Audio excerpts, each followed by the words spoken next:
il nuovo quotidiano online. Semplicemente radiolibertà.net.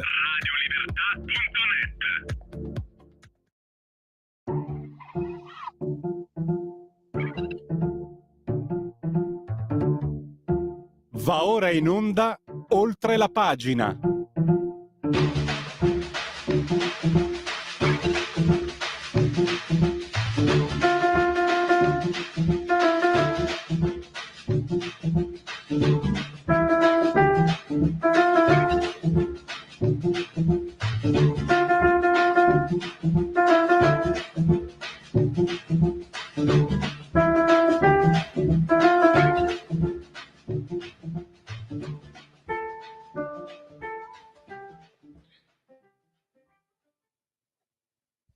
Niente, non vedi che dispetto, uno vuol fare, come dicono aspetta vediamo, niente di applausi, ma gli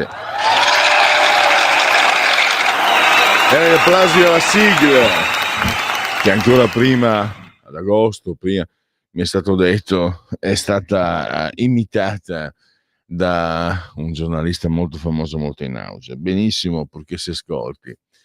Radio Libertà, oltre la pagina. Allora, grazie al grande Davide, assiso saldamente sull'altura di comando e regia tecnica. Tra poco da Montecitorio la clip si parlerà di Vinitaly con il parlamentare trevigiano, se non sbaglio, se non ricordo male, Dimitri Coin, vedi, sbaglio anch'io. Allora, dai, io ho queste uscite, spero, sì, magari a noi, ma tanto è velocissima. Da ragazzo c'era la catena di negozi Coin, tutti dicevamo Coin. E io anche da ragazzo adulto, più diciamo, non solo bambino, pensavo fosse Coin perché coin in francese significa gettone. Pensavo fosse una... Invece no, Coin è un cognome veneto. È un cognome veneto. D'altronde uno dei più grandi attori francesi si chiama Raymond Pellegrin e quindi questa è un'uscita così, un po' identitaria, però tutto vero è questo. Sì, Raymond Pellegrin è stato un grande attore e Dimitri Coin è un parlamentare trevigiano. Il Coin è un cognome delle mie parti, diciamo, del Triveneto. E adesso ascoltiamo cosa ha da dire su Vinitaly, che rappresenta un momento aggregante importante perché ormai da tanti anni, lo dico con piacere, dalle mie parti, non solo, cioè in Piemonte, il Gavi, ma anche nel Bresciano, eccetera, dappertutto, ma sul vino fanno veramente sul serio e questo ci permette di avere dei prodotti di qualità e, ribadisco, perché era venuta fuori la polemica che non so chi l'aveva detto, che anche un bicchiere di vino avvelena. No. Intanto vi dico una cosa, io sono un forte bevitore, non mi sono mai nascosto, dalle mie parti sì è così, però vi assicuro che si può, e lo faccio ogni tanto, si può con un calice solo, si può accompagnare un pranzo dall'antipasto al dessert. Per il dessert magari cambiamo, perché se mangiamo carne, eccetera, meglio un bel rosso, come va. Quindi mi raccomando, bere non fa male. Non c'entra la moderazione, c'entra il gusto. Se voi centellinate, prendete quel sorso, quella sorsata di vino rosso, ve la accompagnate con la lingua sul palato, ve la dovete pensare che faccia parte di ciò di cui vi state è il periodo, un bel piatto di tagliatelle coi funghi. Cosa dici? Davide? Ecco, voi dopo ogni tanto un piccolo sorso di vino rosso e diventa tutto un insieme. Bere tanto, io vi ho detto che ma francamente è una stupidaggine, una sciocchezza, una cosa sbagliata, una cosa nel migliore dei casi inutile. Non vi serve bere molto. Se volete gustare bevete poco, anche se sei un super alcolico, un whisky, un cognac, un rum, eccetera.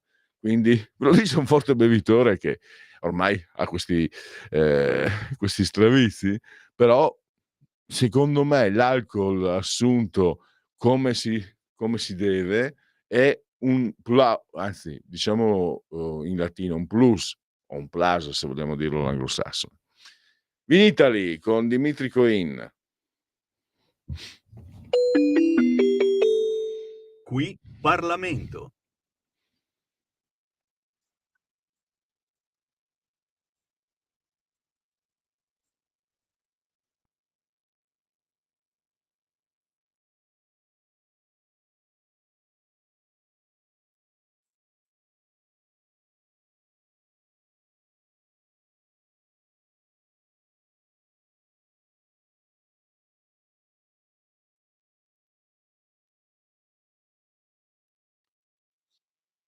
Qualche problemino, si sono accavallati i file, e io stavo parlando di vino, non so se qualcuno no, sicuramente no.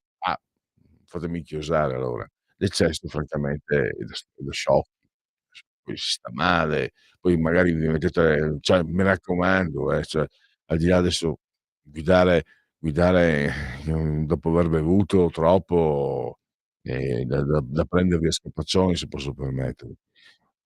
Non solo perché potete, far del male a altri che non c'entrano, questo è già da sé un motivo, già c'è la legge, ma pensate, io mi rivolgo ai giovani, state attenti, che vi sono persone, i vostri genitori, i vostri parenti, i vostri amici, che vi vogliono bene.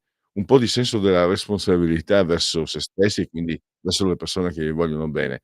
Quindi se avete bevuto, adesso non voglio fare l'educatore, non è il mio compito, ma francamente fate a meno, sedetevi sull'auto, stendete lo schienale e fate una dormitina e dopo quando vi svegliate che state meglio guidate. A parte che adesso mi sembra che tante auto abbiano proprio l'alcol test, la possibilità, alcune addirittura non vanno in moto se non si passa l'alcol test, qualcosa del genere, ho letto.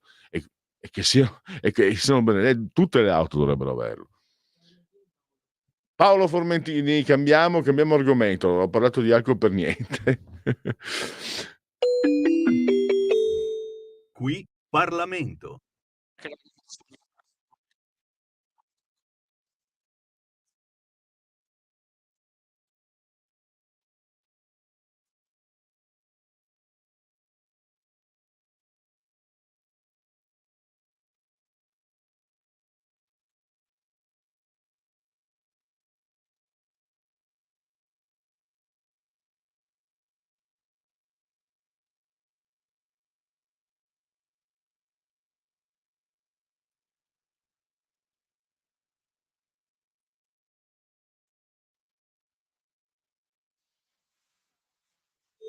Qui Parlamento.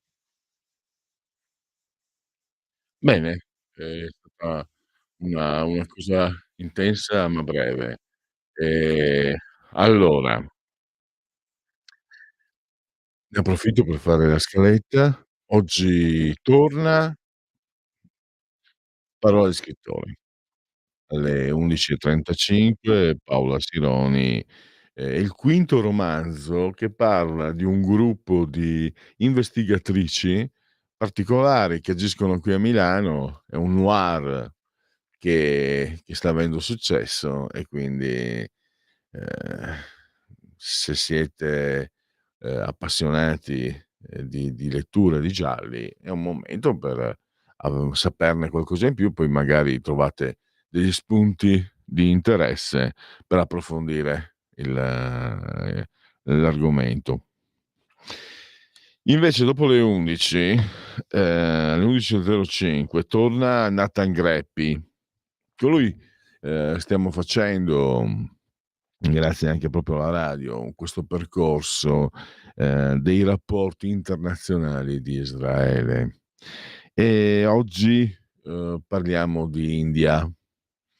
I rapporti con tra India e Israele sono luci e ombre, perché dal punto di vista commerciale, ma addirittura anche militare sono buoni. Addirittura Israele è stata, importante e determinante per lo sviluppo agricolo della dell'economia agricola dell'India, ma l'India ha più volte all'ONU ha votato insieme ai paesi che hanno votato contro Israele. Come mai? Ci sono 9 milioni di indiani che lavorano nei paesi arabi. Quando ci sono stati, ormai sono quasi 2 anni, i mondiali in Qatar, e ci sono stati migliaia di morti, no, per accelerare, ci sono stati anche tanti lavoratori morti ai mondiali del 1990 in Italia, organizzati da Montezemolo, quindi non è che i buoni e i cattivi stanno da una parte e dall'altra. Sta di fatto che ne avevamo anche parlato, avevo anche approfondito, mi ricordo proprio che c'erano molti lavoratori indiani o pakistani, quindi tra queste persone che sono morte. Quindi, Nuova Delhi deve modulare la propria politica estera anche in base a questo. Anche il Vaticano stesso, quante volte c'è stato detto, anche se noi magari siamo più, come dire, imbarazzati, siamo meno disposti, anche facciamo fatica a capire certe, non dico aperture, ma certe posizioni del Vaticano, che si allinea sempre Islam, religione di pace, anche dopo attentati atroci come quello di Nizza, come quello del Bataclan, come quello del giornale satirico a Parigi, perché ci sono tanti cristiani nei paesi arabi e che quindi potrebbero rischiare. Queste sono cose che forse magari andrebbero spiegate più spesso, perché magari non sapendole uno non si spiega e si immagina chissà che si è sbagliato. Poi ci sono tanti altri aspetti, proprio il Pakistan c'entra, la guerra del Kashmir a 30 anni, i terroristi finanziati dall'Iran, e quindi che hanno insanguinato il Kashmir, e quindi l'India, ecco che al tempo stesso non apertamente non appoggia oltre un certo diciamo limite Israele, ma mantiene anche le distanze, perché avendo avuto terrorismo jihadista in casa propria, sicuramente, per esempio, l'India, Modi, il premier che si è confermato, non ha appoggiato Hezbollah. Non possono appoggiare Hezbollah gli indiani. Insomma, una situazione che deve anche trovare un proprio sviluppo, una propria autodeterminazione, una propria diciamo crescita, perché l'India per praticamente 2 secoli è stata sotto il dominio inglese, anglosassone. Non ha avuto quindi modo di maturare un'identità, una politica estera precisa, con una linea ben definita, ed è questo anche il motivo per cui l'India sta cercando di trovare posizioni ben precise. Perché sto parlando di questo? Perché l'India è un gigante economico, è un gigante anche dal punto di vista del numero delle persone. Quindi quello che accade all'India non è che poi non ci riguardi. Allora, ne parleremo tra pochi minuti con Nathan Greppi. Facciamo così, Davide. Allora, alle 11:30 dovrebbe esserci, sai che io metto sempre Gaber, vedi tu se è il caso. Intanto prendiamoci avanti con che giorno è, perché oggi è il genetriaco di un musicista. Oh no, mi sono sbagliato, chiedo scusa. Guarda, voglio sorprendere quei 37, 38, poi erano anziani, forse sono diminuiti, spero che qualcuno si sia aggiunto. Ascoltatori che hanno la bontà di seguirmi ormai da molti anni, li voglio stupire. Sai cosa voglio mettere adesso? Perché il suo genetriaco, Lorenzo Cherubini. Ah, ti piace? Ah, mamma, via, via, via, voglio un altro tecnico. Giovanotti, mi metti l'ombelico del mondo, che comunque mi è sempre piaciuto un sacco, devo essere sincero. Anche se sono critico con Giovanotti. Certo.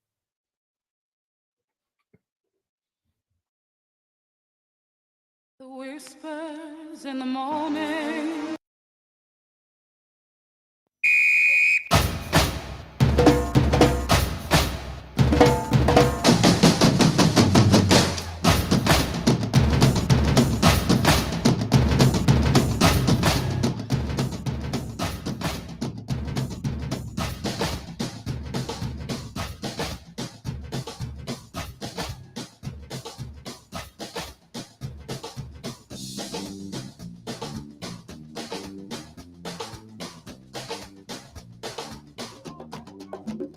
questo è l'ombelico del mondo.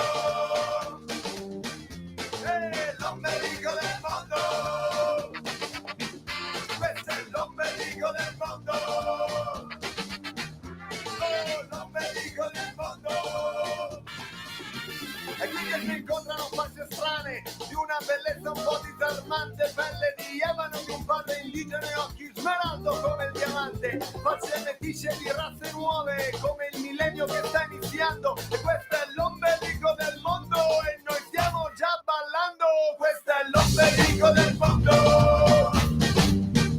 Oh, l'ombelico del mondo. Questo è l'ombelico del mondo, dove non si sa dove si va a finire, e risalendo dentro se stessi alla sorgente del respirare. È qui che si incontrano uomini nudi con un bagaglio di fantasia. Questo è l'ombelico del mondo, senti che sale questa energia. Questo è l'ombelico del mondo.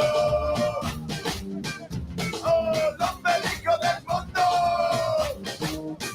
Questo è l'ombelico del mondo. L'ombelico del mondo.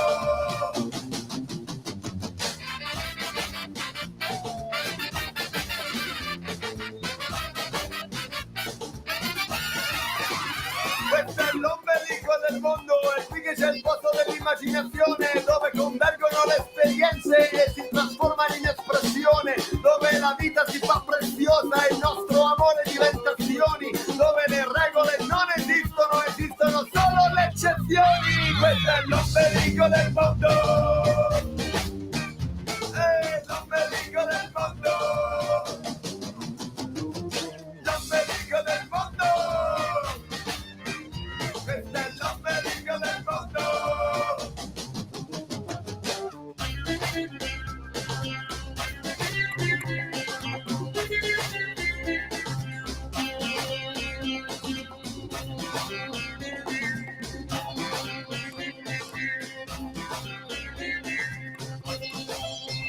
Questo è l'ombelico del mondo, è qui che nasce l'energia, centro nevralgico del nuovo mondo, da qui che parte ogni nuova via. Dalle province del grande impero sento una voce che si sta alzando. Questo è l'ombelico del mondo e noi stiamo già ballando.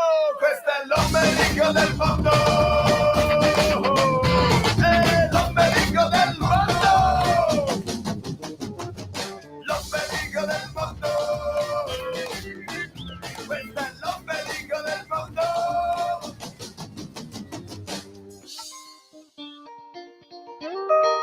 A ballare!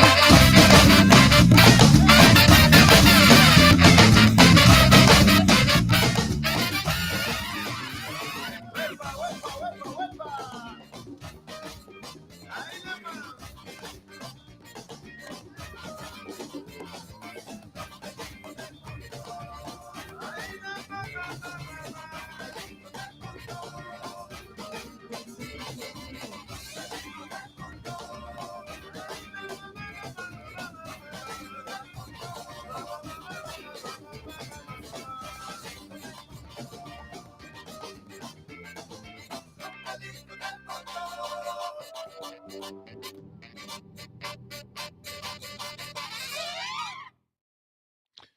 E allora ritorniamo, facciamo un salto di 30 anni circa, torniamo nel presente, abbandoniamo la musica, affrontiamo tematiche che sono strettamente inerenti all'attualità. E vi ho detto, questa panoramica che stiamo facendo ormai da alcune settimane, c'è stata la pausa di agosto-settembre, adesso riprendiamo un gradito ritorno. Intanto fatemi salutare e ringraziare Nathan Greppi che abbiamo ai nostri microfoni e telefoni. Bentornato Nathan. Ciao Pierluigi, grazie dell'invito. Nathan, allora dicevo che visto che anche purtroppo per gli accadimenti drammatici e tremendi anche il ruolo di Israele è diventato centrale anche nelle cronache, e noi grazie a te stiamo analizzando quelli che sono i rapporti di Israele con i vari paesi del pianeta. E oggi andiamo a parlare di un paese come l'India, una delle forze emergenti, una forza nella quale viene individuato anche il futuro.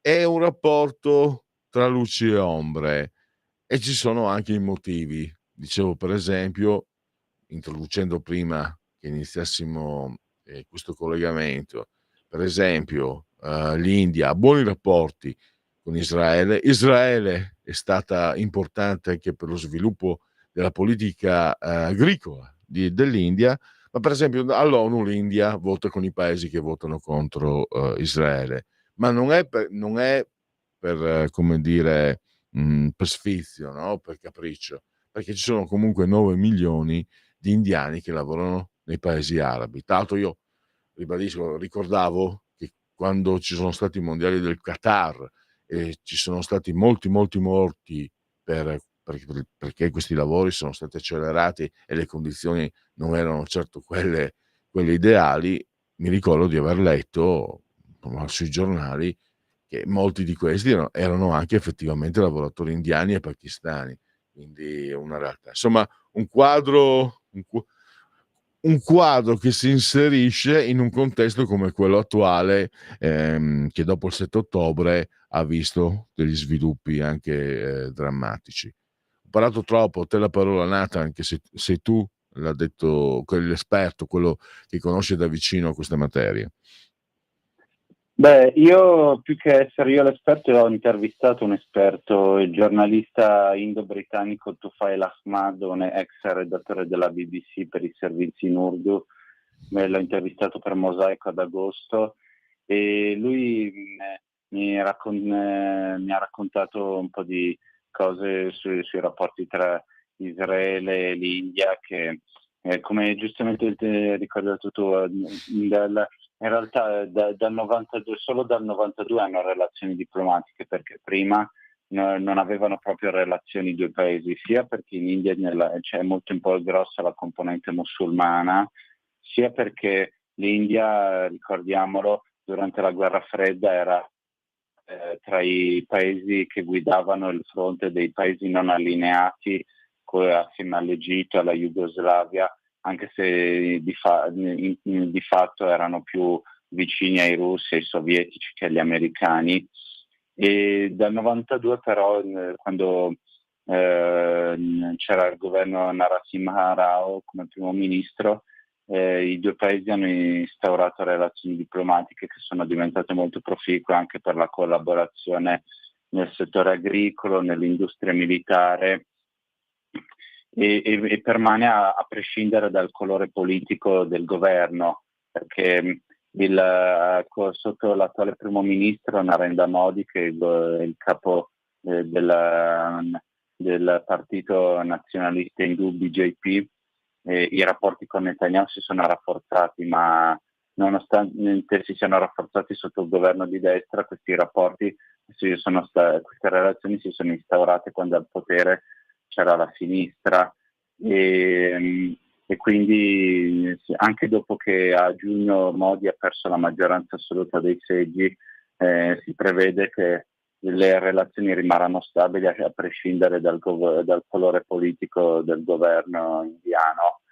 Però, come giustamente hai ricordato tu, l'India ha comunque votato spesso contro Israele all'ONU, alle Nazioni Unite, anche perché per vari motivi. Uno di questi è il fatto che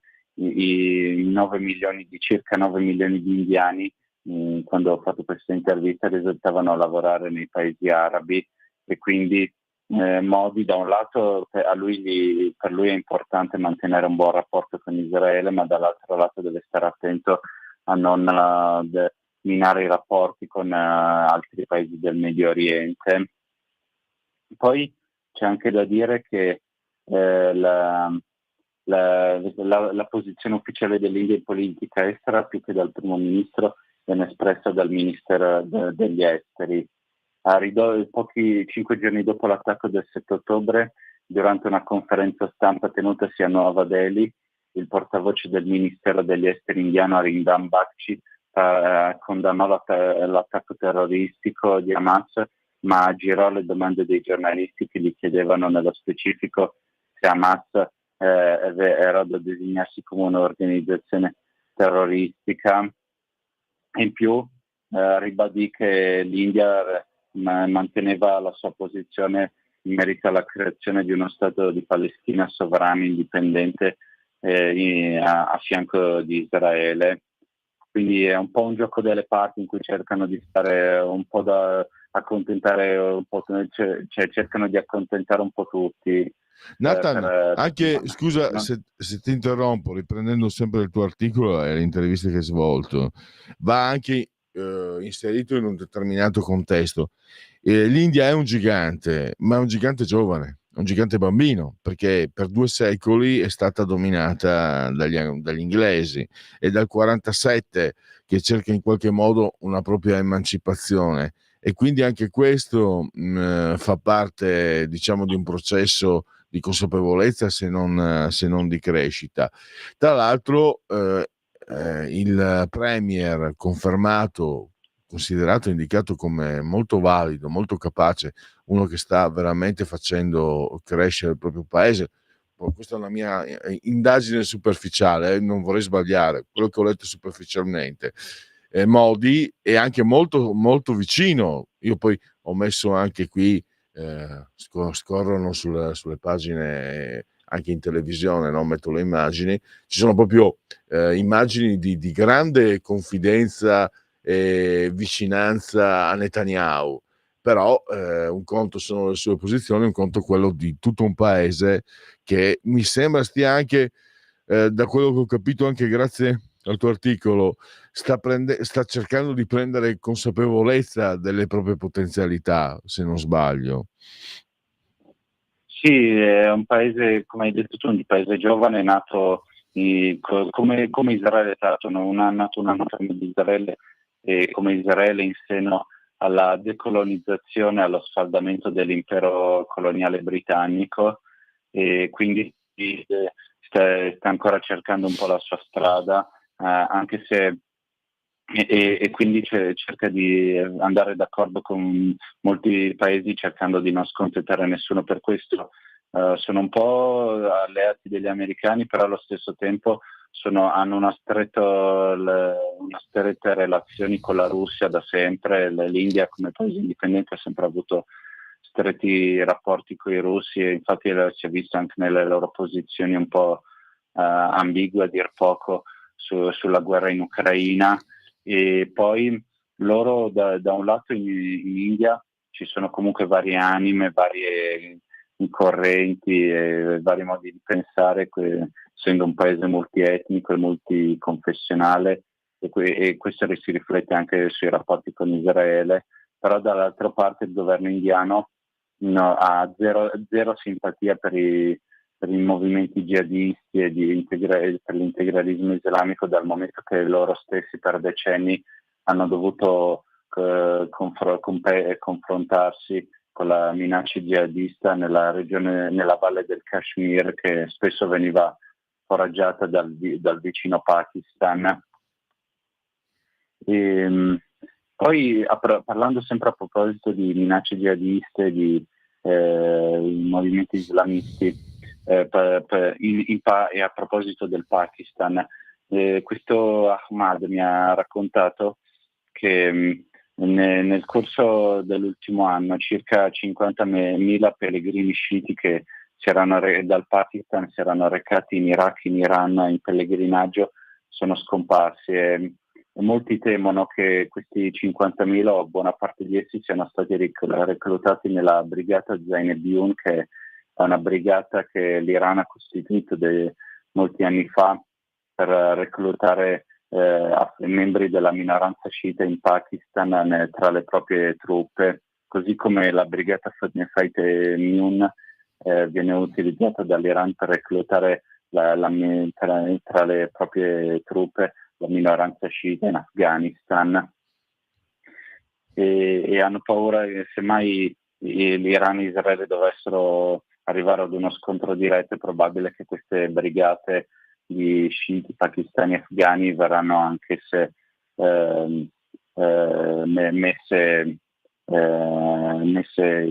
mandate a combattere contro Israele. Tra l'altro, Anche perché, come hai spiegato, è già accaduto dove era Azerbaijan, mi sembra, no? Dove sono intervenute truppe turche, perché però avevano queste forze sciite. Dimmi una cosa, non vorrei andare magari troppo in là, no? Quello che succede con l'Armenia, il Nagorno-Karabakh, non l'Azerbaijan. La Turchia, perché proprio ti ho anticipato forse, perché tu l'hai messo nell'articolo, questi anche i 50.000 pellegrini sciiti scomparsi potrebbero poi entrare nelle fila anche dell'esercito turco in un eventuale conflitto che la Turchia voglia aprire con Israele. Diciamo che Erdogan a parole è stato abbastanza minaccioso, e anche questo è un fronte devastante, per quello che ne posso capire io. La Turchia contro Israele, la Turchia che fino a qualche anno fa chiedeva di entrare in Europa, no? Quindi siamo nell'Unione Europea, intendo dire. Come vedi questo aspetto che vedi il legame? No, non lo dico te, vedi, lo dico me stesso. Vedete come i legami, quando si parla anche di politica internazionale, si intrecciano, diventano veramente un groviglio, perché siamo partiti dall'India e necessariamente attraverso anche gli sciiti, parliamo di Turchia che con Israele ha un rapporto molto difficile. Che tipo di situazione è questa, Nathan? beh, con la Turchia, la situazione è messa molto male. Cioè, una volta la Turchia era uno dei prima che arrivasse Erdogan, quando la Turchia era ancora governata dagli eredi del nazionalismo laico di Mustafa Kemal Atatürk. La Turchia era uno dei principali alleati strategici di Israele nel mondo islamico, ma da quando sono saliti al potere Erdogan e i suoi sodali, questo rapporto si è completamente rovinato, tanto che la Turchia assieme al Qatar è uno dei e vabbè, non parliamo a parte l'Iran, che vabbè, però a parte, al di fuori dell'Iran, la Turchia e il Qatar sono diventati i due principali sponsor di Hamas in Medio Oriente. E poi Erdogan, come mi aveva spiegato qualche mese fa la giornalista esperta di Turchia Marta Ottaviani, lo fa non solo per questioni ideologiche, perché lui ovviamente viene da un mondo, da una corrente di pensiero legata a un Islam molto più radicale di quello che ha governato la Turchia prima che arrivasse lui, ma poi lui lo fa anche per motivi suoi di consenso interno, perché la Turchia ha avuto dei problemi economici pesanti negli ultimi anni, e quindi per lui anche questo cercare lo scontro, questo risvegliare un po' questi sogni di rinascita neo-ottomana della Turchia gli servono anche per distrarre l'opinione pubblica interna dai problemi interni. Un po' come è un classico, quando certi governi hanno dei problemi economici o sociali interni, cercano un nemico esterno su cui dirottare l'attenzione. Un po' come anche il Sudafrica, che prima delle elezioni di giugno se l'è presa con Israele, portandola all'aria, non per motivi ideali, ideologici, come vorrebbero far credere, quanto perché il Sudafrica sul piano socio-economico è un paese sull'orlo del collasso, con tassi di criminalità e disoccupazione mostruosi, e quindi in vista delle elezioni di giugno il governo di Pretoria doveva cercare un nemico esterno verso il quale dirottare l'opinione pubblica interna, e ha fallito, perché comunque l'ANC, l'ex partito di Mandela, alle ultime elezioni ha perso per la prima volta la maggioranza assoluta, ha dovuto fare un governo di coalizione con i partiti dei bianchi. Sì, questo è un classico. Io mi ricordo quando ero ragazzo, il regime dei colonnelli in Argentina si inventò il nemico nell'As Malvinas, le Falkland, aprì il conflitto con l'Inghilterra, che poi fu anche del tutto perdente, insomma. Questo è un quadro. Diciamo che le autarchie, gli autocrati generalmente, diciamo i regimi, nelle democrazie questo per fortuna succede un po' meno, si individua il nemico, è un come dire, un'arma di distrazione di massa, no? Nel senso di distrarre l'attenzione.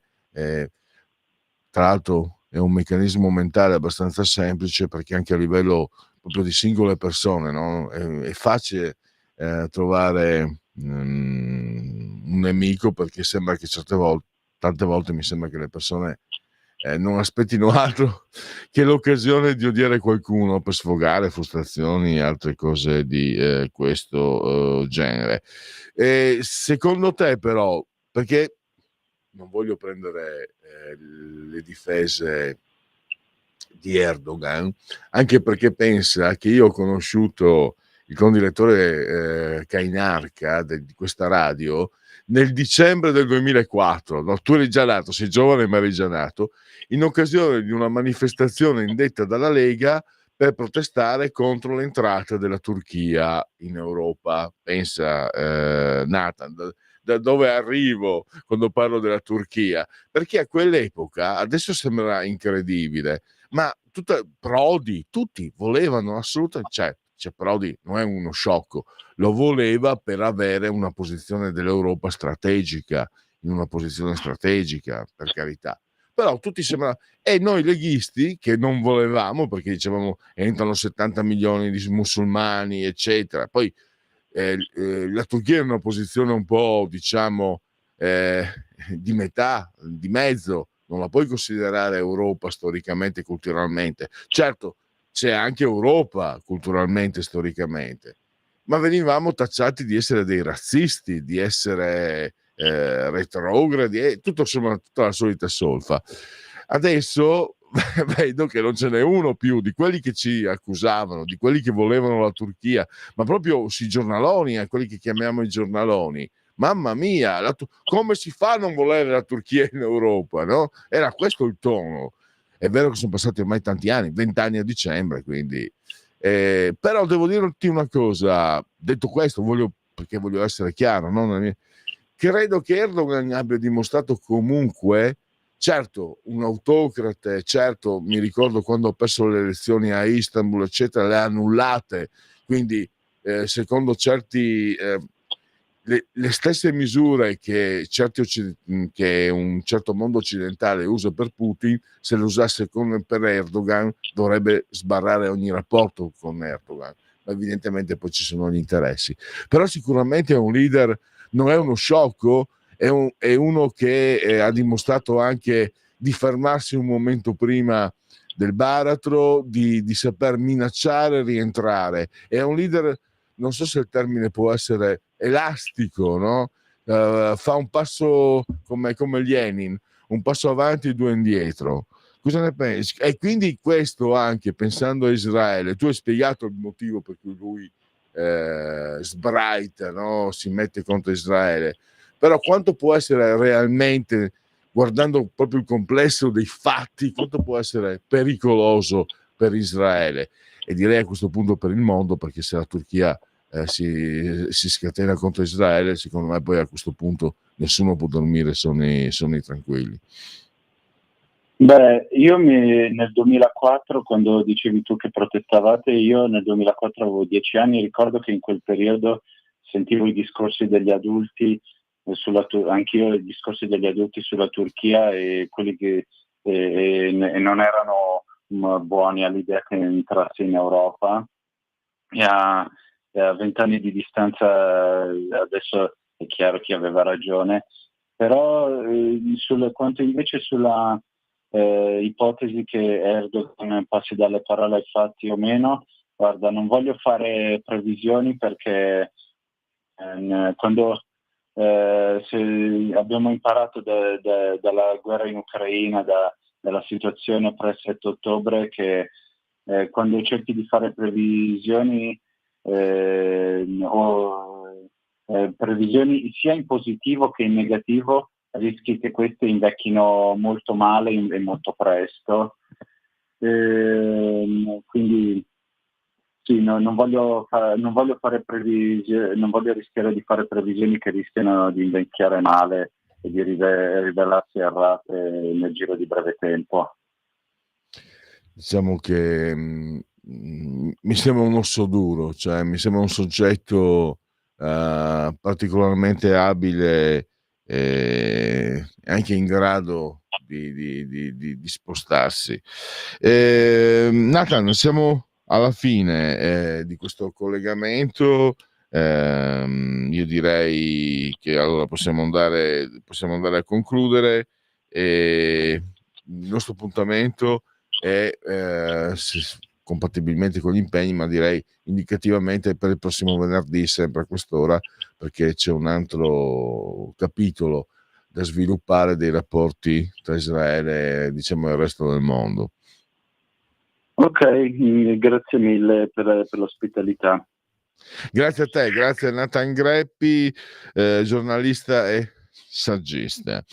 Allora andiamo verso la chiusura, torniamo alle tradizioni. Adesso alle 11:30 torniamo a Giorgio Gaber, una canzone storica, celebre. Sì, abbiamo ancora 2 minuti, colpo di tosse. Vediamo se ci sono. Allora, visto che possiamo mamma mia, scusate. Allora, diamo una panoramica sulle agenzie. Netanyahu: condivido gli obiettivi USA per il cessate il fuoco. Quindi continuiamo a vedere Israele. Sono sull'ansa.it. L'uragano Helene investe la Florida, 3 morti. Liquido infiammabile contro una 26enne, ustioni sul viso, braccia e torace, aggredita un'altra donna dopo una lite. Qui però non è specificato dove. Andiamo a vedere l'apertura del Corriere. Catania, una donna dà fuoco a una giovane in strada dopo una lite, grave 26enne. E poi qui si parla proprio oggi, il Corriere è molto, scusate, però è evidente.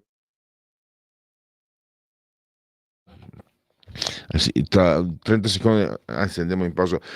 Fammi leggere, il Corriere è, diciamo, focalizzato su cronaca nera. La donna che dà fuoco a una giovane in strada, il fuggitivo, la trappola, Teresa Wu, il mistero dell'attacco ai cercapersone di Hezbollah. No, questo era Dongfeng, ecco le pesanti richieste di Pechino in cambio dell'investimento in Italia. Ho un colloquio di lavoro, ma era un incontro con qualcuno conosciuto online. Trovata morta, 42enne, sparita, fermato un 17enne. Il killer di Nuoro: pensavo di aver costruito la famiglia perfetta.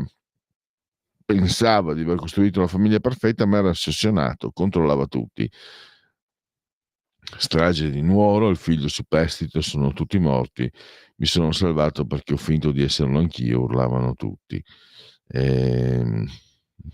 Ormai i 37-38 lettori che hanno la bontà e ascoltatori che hanno la bontà di seguirmi lo sanno che io, quando mi confronto con la cronaca nera, dico evviva la politica, che bello poter parlare di politica, perché questa, bene o male, è una radio politica, e quindi quelli sono gli indirizzi, perché la cronaca nera sinceramente ti induce a pensieri davvero. Non è sinceramente non è semplice confrontarsi con il dolore di altri esseri umani, e quindi molto meglio la politica, ma molto meglio la lettura, perché ci sarà parola di scrittore tra 5 minuti. Ale. Stai ascoltando Radio Libertà, la tua voce libera, senza filtri né censure, la tua radio.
E vi ho detto, un venerdì ritorna dopo la pausa estiva, parola di scrittore, la rubrica che si avvale dell'imprescindibile collaborazione di Patrizia Gallini di Ardèche Comunicazione. Vi ho anche detto che Patrizia è a vostra disposizione. se avete il libro nel cassetto, chi non ha un libro nel cassetto, potete inviarlo proprio a Patrizia, sia in forma cartacea all'indirizzo Ardèche Comunicazione, scritto Ardeche, via Andrea Verga numero 4, il CAP è il 20144 di Milano, oppure in PDF per email a press2, scritto press numero 2, press con 2s, @ardèchecomunicazione.com, Ardèche Comunicazione tutto attaccato. E oggi quindi apriamo questa nuova stagione con La morte è una stella cadente, Todaro editore, collana impronte, 16 euro, 208 pagine. L'autrice, tanto credo che questo sia il quinto appuntamento con non posso dirlo in milanese perché non essendolo non vorrei far brutta figura, la squadra Problem Solving, nella quale troviamo anche Annalisa Consolati, Caterina Cederna, insomma un bel gruppo di personaggi che stanno trovando sempre di più il successo di pubblico. Allora, intanto benvenuta e grazie per essere qui ai nostri microfoni a Paola Sironi. Benvenuta Paola. Grazie a voi di avermi invitato e al pubblico che mi sta ascoltando. Paola, non vorrei, è il quinto romanzo. Il quarto esattamente della serie di questa squadra di polizia della questura di Milano inventata da me, che si chiama ufficialmente Squadra Problem Solving e che però loro amichevolmente chiamano squadra in dialetto Desbrojarogne, perché a tutti gli effetti il problem solving, che è diciamo una delle attività che sono più richieste in azienda, delle competenze più richieste in azienda, in realtà non si tratta altro che di stroiare delle rogne. Effettivamente a questa squadra di polizia di rogne gliene arrivano sempre anche molto particolari, e sono quei casi che rimangono in qualche modo incagliati e che finiscono sulla scrivania del commissario capo della squadra del Stroiarogne o Problem Solving, Elia Mastro Simone, e dei suoi 3 ispettori, tra cui Annalisa Consolati, che è una protagonista perché di lei vediamo anche tutta quella che parte, che è la sua vita privata. Perché c'è anche il papà di Annalisa. Di Annalisa, sì, che è un personaggio molto interessante in questo personaggio. Annalisa infatti vive con sua moglie Minerva, questa Minerva la Saggia, e poi con il padre che è affetto da una patologia mentale che si chiama parafrenia senile, una patologia a cui è rimasto sottoposto quando ha avuto un incidente in automobile con la moglie è morto, dopodiché lui ha sviluppato questa patologia che lo fa vivere in un mondo fantasioso, un mondo immaginifico, non riesce più a distinguere fino a dove finisce la realtà e dove inizia la sua fantasia, confonde questi 2 piani. E siccome è anche un appassionato cinefilo, ama tanto i film d'autore, spesso si immedesima così tanto nelle storie dei film che vede da immaginare di averle vissute personalmente, e quindi le racconta a tutti come se lui fosse stato in qualche modo uno dei personaggi del film stesso, come se avesse conosciuto i protagonisti di questo film, e poi quando non si accontenta del finale che c'era nella sceneggiatura originale, arriva a raccontare anche la continuazione del film, se la inventa e la racconta come se l'avesse vissuto. Per questo è detto il continuatore di film.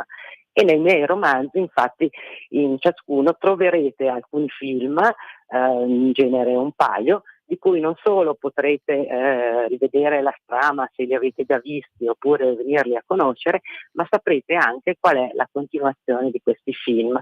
In particolar modo nella morte è una stella cadente, che è l'ultimo romanzo appunto che ho pubblicato, mi ha fatto una sorpresa perché io con i miei personaggi ho un rapporto un po' pirandelliano, come se li conoscessi, mi vengono a trovare, come andavano a trovare Pirandello.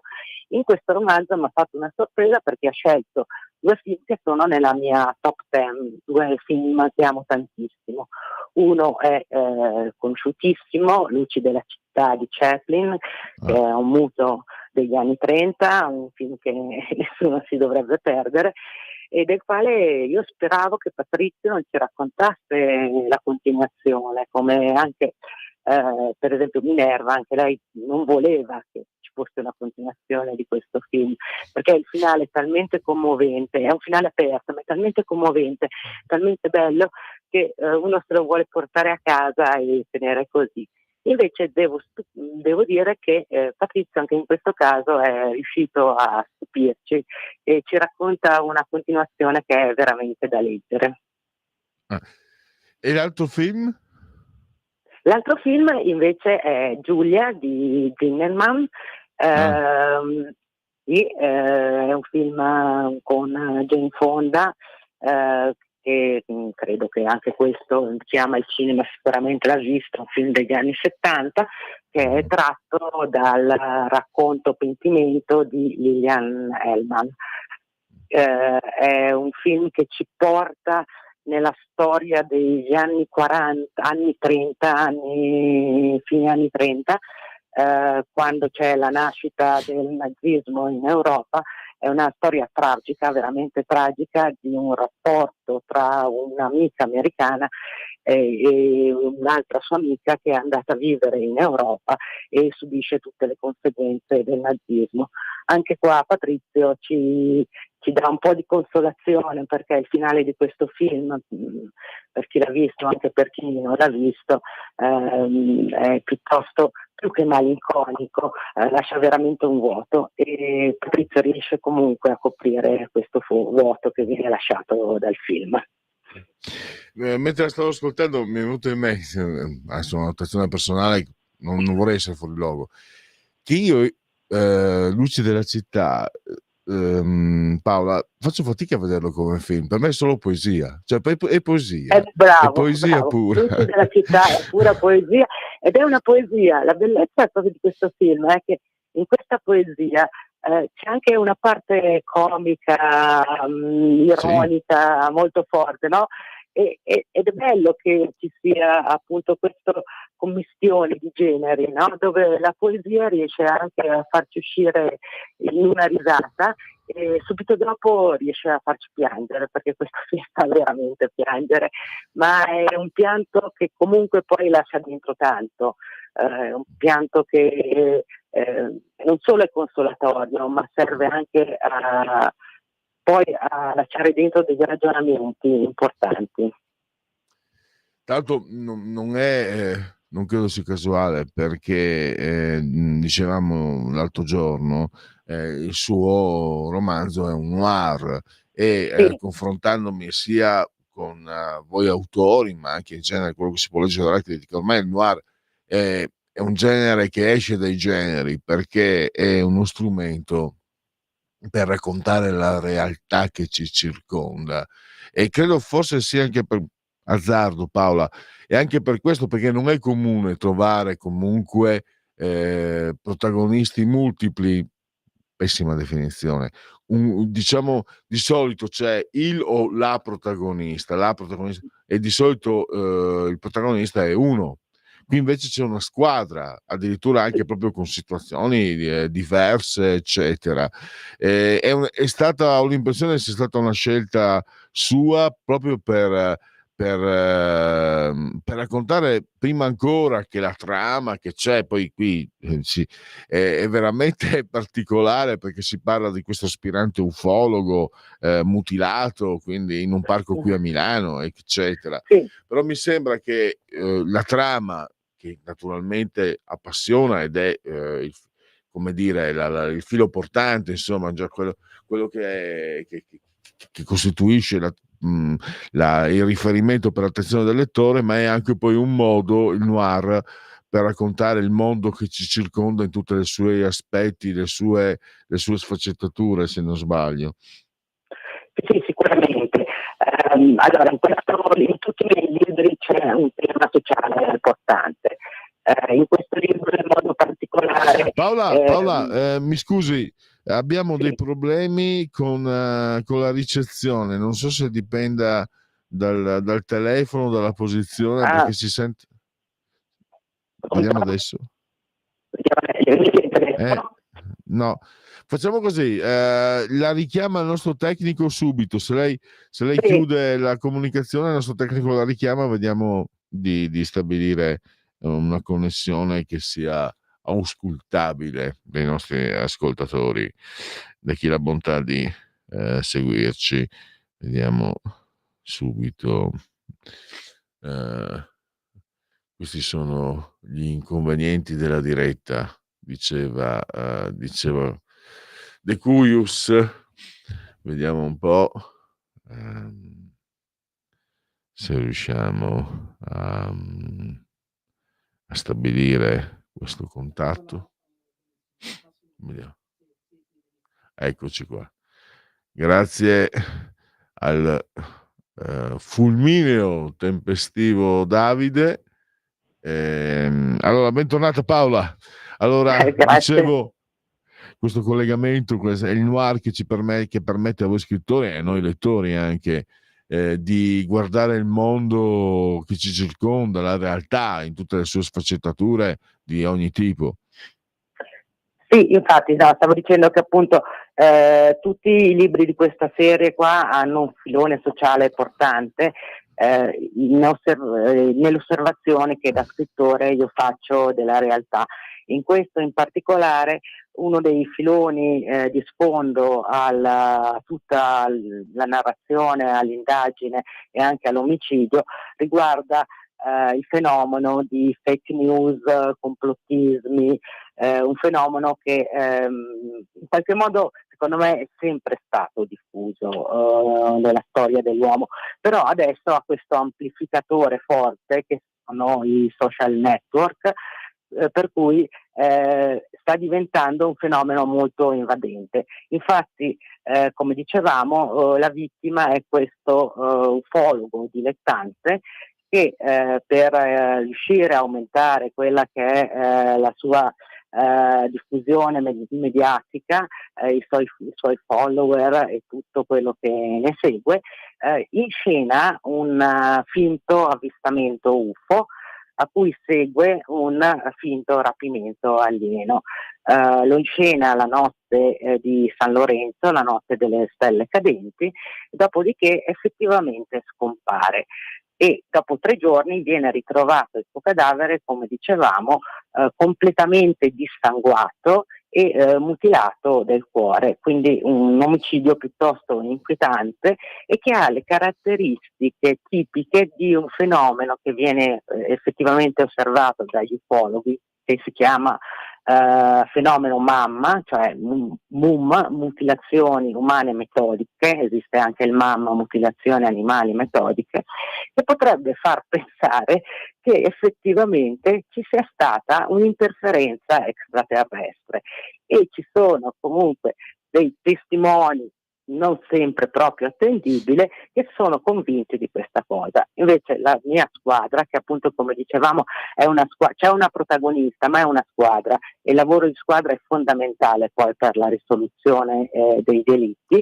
La squadra invece ovviamente indaga su quelle che sono le evidenze scientifiche, quelle della medicina legale, quindi indaga su una traccia puramente umana, un omicidio è commesso da un umano. Poi bisogna leggerlo per sapere se effettivamente c'entrano o non c'entra qualcosa che sia extraterrestre o se siamo ancora nel campo umano. In tutto questo appunto ci sono questi complottisti, tutte queste fake news, tutte queste paranoie un po' sociali che vengono descritte e emergono all'interno del romanzo. Che non ho potuto leggerlo, è uscito il 23, quindi 4 giorni fa il libro. Sì, quindi, presto. Ma ho già capito e credo sia molto intrigante.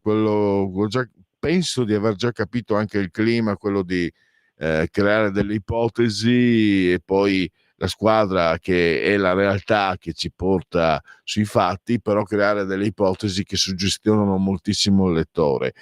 Oltre appunto, una curiosità, Paola, questo avviene la notte di San Lorenzo, no? E lei parla del parco, è una curiosità mia personale, chiedo scusa ai lettori. Per caso il Parco Nord? Perché io qualche anno fa, adesso ormai sono sempre più vecchio e claudicante, ma con la mia compagna siamo andati, c'è un osservatorio al Parco Nord proprio da utilizzare per la notte di San Lorenzo, cioè non è per la notte di San Lorenzo, ma che offre a chi vi si reca la possibilità di guardare le stelle cadenti. Nonostante io, nonostante sia obeso e vecchio, sono comunque un po' romantico ancora, e con la mia compagna adesso ormai sinceramente ho anche problemi di deambulazione, faccio fatica, in bicicletta, pensi che bello, in bicicletta di notte. Il Parco Nord per caso? No, non è il Parco Nord, che io conosco benissimo, perché io abito a 1 chilometro dal Parco Nord. Peraltro lavoro al di là del Parco Nord, per cui spesso lo attraverso in bicicletta e conosco benissimo anche quella collinetta, e la mia protagonista abita vicino al Parco Nord, perché abita in Niguarda, ma proprio perché il Parco Nord l'avevo già scelto in altri libri, soprattutto in Sottoscorre il fiume, che parla dell'inquinamento del Seveso, che poi passa e scende sotto la città proprio in quel punto lì. In questo caso non ho scelto il Parco Nord. Il parco di cui si parla, dove viene ritrovato il cadavere, ho scelto che fosse nella zona sud di Milano, ed è il parco di Porto di Mare, dove viene ritrovato il cadavere. Nel libro si parla anche sul finale di alcune persone che vanno a osservare queste stelle cadenti, e per quello ho scelto un altro posto abbastanza interessante, anche quello per chi vuole andare a fare una serata romantica osservando le stelle, che è il Bosco in Città di Milano. Mentre l'avvistamento UFO avviene, il finto avvistamento UFO viene inscenato vicino al parco di Porto di Mare, all'abbazia di Chiaravalle, che è nella zona proprio più sud di Milano. Ecco, e questo allora mi permette di entrare in un altro ambito che ormai lo trovo come costante, che contribuisce a creare ancora maggiore realismo e quindi maggiore identificazione dei lettori. L'ambientazione che allora, per chi di lei ha citato il Parco Nord e Chiaravalle, io sono un immigrato qua, vengo dal nord-est, un pochino conosco poco, non sono però sentir parlare di questi posti il Parco Nord sì, lo conosco bene, è bellissimo, è fantastico, eccetera. E già questo è un motivo per me, per esempio, per essere ancora più curioso del libro. Ma anche se non sei di Milano, quando tu lavori ricostruendo ambientazioni reali, vere, chi legge viene calato proprio nella realtà del romanzo, è come se entrasse dentro il romanzo. Mi sembra che questa sia una scelta ormai costante. Lei vi è arrivata per una, diciamo, perché fa parte anche del suo stile, o fa parte ormai proprio di un indirizzo, perché ci sono delle case editrici che chiedono proprio i loro autori, non danno condizioni, ma dico deve essere ambientato in una città precisa, in modo che poi appunto chi legge veda ambienti veri, reali, non diciamo verosimili. Che tipo, come è arrivata questa scelta? Sì, allora è vero che la casa editrice con cui pubblico io, che è Todaro, predilige appunto noir o gialli ambientati in specifici posti. Però la mia scelta io l'ho fatta prima ancora di trovare Todaro, già con la mia primissima serie che avevo fatto, e sicuramente parte dal fatto che l'abbiamo già detto, il noir permette anche una forte osservazione della realtà geografica e sociale, dove le due componenti si intersecano fortemente e hanno una interdipendenza elevata. Quindi la mia scelta nasceva proprio da questo, che scegliere di andare sul poliziesco, sul giallo, da lettrice è venuta quando io ho scoperto Leonardo Sciascia, che oltre a tutti i romanzi che ha scritto anche dei gialli che avevano elevato un po' in qualche modo il genere all'approfondimento sociale, cosa che poi ha fatto tutto il filone dei noir francesi piuttosto che l'hard boiled americano, e quindi dà la possibilità a chi scrive sia di pensare a una storia intrigante, coinvolgente per il lettore, perché poi il lettore comunque nel giallo, nel noir diventa un po' anche un gioco, riuscire a scoprire chi è il colpevole e entrare un po' nella mente anche di chi sta indagando, e nello stesso tempo dà la possibilità comunque di entrare nella realtà in profondità e di poterla descrivere. Intanto io, a parte quello che penso e condivido io, non ha importanza, mi sembra che sia una cosa, un indirizzo assolutamente azzeccato, ma al di là di quello che possa pensare io, mi sembra che ormai tante case editrici e soprattutto le vendite, cioè il fatto stesso che lei sia già arrivata al quarto, cioè sono già, lei ha una legione di lettori che seguono le vicende di Annalisa Consolati, di Caterina Cederna, di Villeneuve, Rosa Spina. Sì. Bellissimo.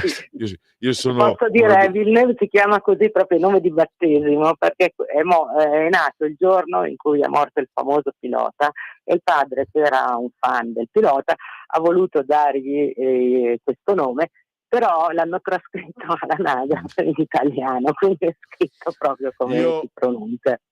Io che sono di età antica sono come il papà di Rosa Spina, ancora adesso per me Gilles Villeneuve è come se fosse un eroe omerico, e quindi fa parte. È esistito veramente, no? Però ormai nel mio immaginario è un po' un Enea, un Achille. E no, dicevo che anche appunto questo successo editoriale, cioè le persone comprano i libri, li leggono, si appassionano, quindi vuol dire che più che mai che questo indirizzo incontra, questo indirizzo funziona, e anche, mi permetto Paolo, non voglio essere troppo ottimista, che probabilmente nei vostri libri i lettori, noi persone, troviamo quello che magari non troviamo nei romanzi, no scusa, nei film o in certe serie televisive. Sì, perché appunto sono generi che sono anche complementari, che comunque si influenzano a vicenda, perché spesso anche film, serie sono tratti da romanzi, però sono due cose completamente diverse. Pensiamo solo ai tempi, no? I tempi di un film, anche di una serie, è comunque un tempo limitato, in cui si vede in pochissimo tempo una storia che per raccontarla in un libro magari ci vogliono 200-300 pagine, quindi cambia proprio il tipo di approccio e anche la profondità. Ci sono due profondità diverse, oltre che mentre il cinema con l'immagine ci dà molto di quello che è la storia per la nostra percezione, il libro in qualche modo costringe la nostra immaginazione a far parte della lettura stessa, perché arriviamo noi a immaginarci anche come sono i personaggi fisicamente, come sono posti che non abbiamo visto, quindi all'interno di un libro c'è sempre molto anche del lettore, e anche la storia come viene narrata. Io, confrontandomi con i lettori, mi è capitato spesso che mi dessero spunti o considerazioni che io non avevo pensato, perché c'è una fortissima soggettività del lettore che entra all'interno del libro. È un rapporto ambivalente. Purtroppo devo chiudere, però secondo me la differenza è leggere un libro, chi non lo ha provato lo provi. Non dico attraversare una città, anche il quartiere dove abiti, attraversalo a piedi invece che in auto o in moto o in bicicletta. Cambia completamente il mondo. Io l'ho provato sia da dove vengo e sia qui da dove abito ormai da anni. Al volo, proprio abbiamo 3 secondi, c'è nel cassetto il quinto appuntamento con Annalisa?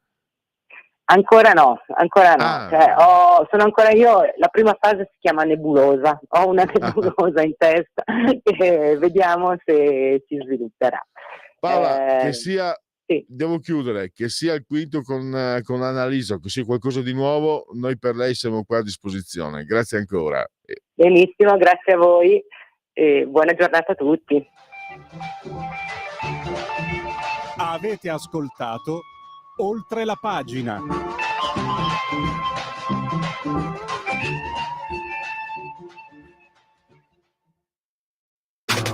Stai ascoltando Radio Libertà. la tua voce libera, senza filtri né censura. La tua radio.